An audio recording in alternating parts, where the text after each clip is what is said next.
পুরস্কারটি পেতে পারতেন তাইজুল ইসলাম, পেতে পারতেন নাহিদ রানাও, বিবেচনা থাকার মতো নাম আছে আরও দু একটি, কিন্তু শেষ পর্যন্ত পাকিস্তানের বিপক্ষে ম্যান অব দ্য সিরিজের স্বীকৃতিটি পেয়েছেন মুশফিকুর রহিম।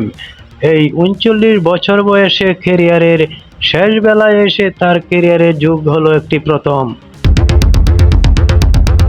তার টেস্ট ক্যারিয়ারের বয়স ২১ বছর পূর্ণ হবে ৬ দিন পর।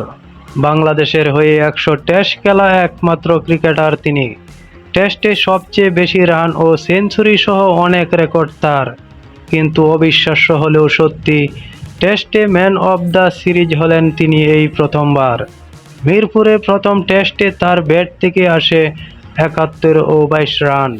সিলেটে প্রথম ইনিংসে আউট হন ২৩ রানে। পরের ইনিংসে উপহার দেন ১৩৭ রানের ইনিংস। দুই দল মিলিয়ে সিরিজের সর্বোচ্চ ২৫৩ রান তার, গড় ৬৩.২৫। এক সিরিজে এর চেয়ে বেশি রান করেছিলেন তিনি আরও ৩ বার। শ্রীলঙ্কার বিপক্ষে ২০২২ সালে সিরিজে করেছেন ৩০৩ রান। গত বছরের সিরিজে ২৭৩ জিম্বাবুয়ের বিপক্ষে। ২০১৮ সালের সিরিজে করেছিলেন ২৭০, কিন্তু সেরার স্বীকৃতি পেলেন এবার। ১০২ টেস্ট খেলা ক্রিকেটার অবশ্য উচ্ছ্বসিত দলের অর্জন নিয়ে ম্যাচের প্রেক্ষাপটে নিজের সেঞ্চুরির চেয়ে এগিয়ে রাখছেন তিনি প্রথম ইনিংসে রিটনের শতরানকে।